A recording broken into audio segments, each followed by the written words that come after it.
মোৰ অন্য এটা ভিডিঅ'লৈ আপোনালোকক স্বাগতম জনাইছোঁ। মই ইমানখিনি খেৰ কি কৰিবলৈ লৈছোঁ আপোনালোকে ভাবিছে চাগে। এইখিনি খেৰ মই নাফু খেতি কৰিবলৈ লৈছোঁ। নাফু খেতি কেনেকৈনো কৰে আপোনালোকক দেখাব চেষ্টা কৰিম। এতিয়া চাই যাব। এই খেৰখিনি প্ৰথমতে বইল কৰি ল'লোঁ। এই খেৰখিনি 1 ঘণ্টামান বইল কৰি লোৱা হ'ল। তাৰপিছত 24 ঘণ্টা শুকুৱাই থ'ব লাগে। এনেকৈ ক'ৰবাত ৰ'দতে হওক, ক'ৰবাত ত্ৰিপালৰ ওপৰত এনেকৈ। এই খেৰখিনি বইল কৰি 1 ঘণ্টামান বইল কৰি ল'ব আপোনালোকে। তাৰপাছত এইখিনি বইল কৰাৰ পিছত 24 ঘণ্টা হ'ব লাগিব। 24 ঘণ্টা মানে 80% আপোনালোকে শুকুৱাই ল'ব লাগিব।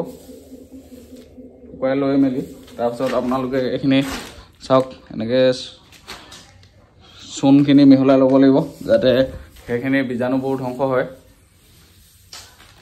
তাৰপিছত আপোনালোকক দেখাম কেনেকৈ আমি মানে চিলিণ্ডাৰটো তৈয়াৰ কৰা হয়।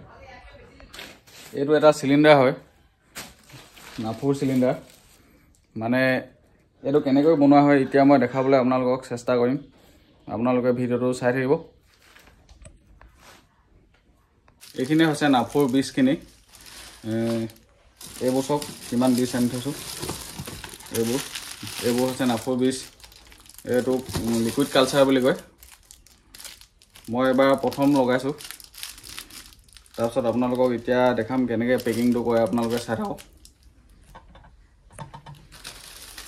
বনোৱা প্ৰচেছটো এতিয়া মায়ে দেখাই আছে, চাওক কেনেকৈ গুটিখিনি এতিয়া 200 গ্ৰামৰ যিটো এই 200 গ্ৰামৰ পেকেটটো এইটো গুড়ি কৰি লোৱা হৈছে প্লেট এখনত।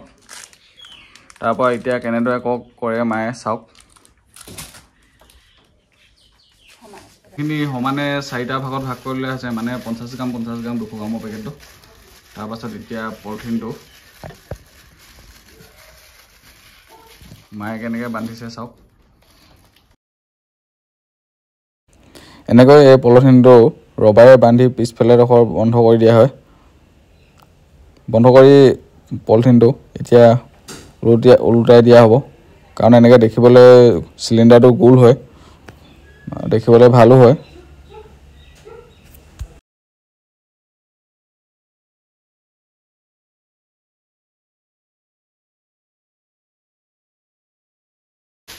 এনেকৈ খেৰখিনি হেঁচি অকণমান জাপি দিয়া হয়।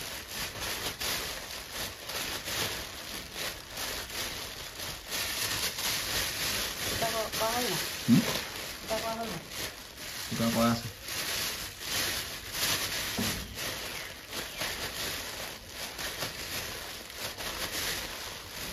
গুটিখিনি এনেদৰে 50 গ্ৰাম হাতত লৈ পলিথিনটো তেনেকৈ ঢালি দিয়া হয়। চাওক ভিডিঅ'ত দেখুওৱা মতে।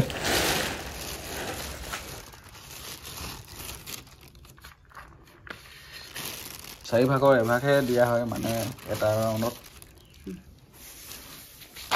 তাৰপিছত ইয়াৰ ওপৰত আকৌ খেৰ দিয়া হ'ব। এতিয়া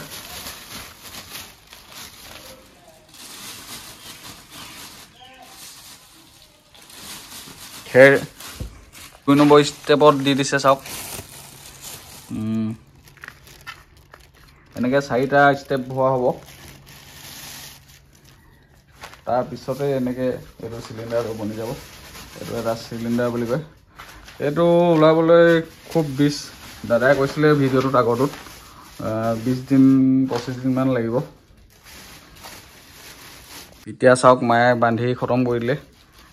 এটা কমপ্লিট হৈ গ'ল। মুঠতে কেইটা, 1 2 8টা কমপ্লিট হৈ গ'ল বনাই মেলি। আজিৰ দিনটো এইটো এনেকুৱাকৈ বনাই থকা হ'ব, কাৰণ বনাবলৈ বহুত আছে। গুটি চাওক ইমান দম পৰি আছে। এতিয়া মায়ে বনাই আছে। আজিলৈ ভিডিঅ'টো ইমানতে সামৰণি মাৰি দিছোঁ। চাওক এই চিলিণ্ডাৰকেইটা আপোনালোকক কেনেকৈ বনায় সেইটো দেখাবলৈ আপোনালোকক এই ভিডিঅ'টোৰ যোগেদি চেষ্টা কৰিলোঁ। যদি কিবা ভুল হয় আপোনালোকে জনাব। মানে ফাৰ্ষ্ট টাইম ভিডিঅ' এনেকৈ বনোৱা হোৱা নাইতো, সেইকাৰণে আজি ভিডিঅ'টো ইমানতে সামৰণি মাৰি দিছোঁ। নেক্সট ব্লগত আকৌ লগ পাম।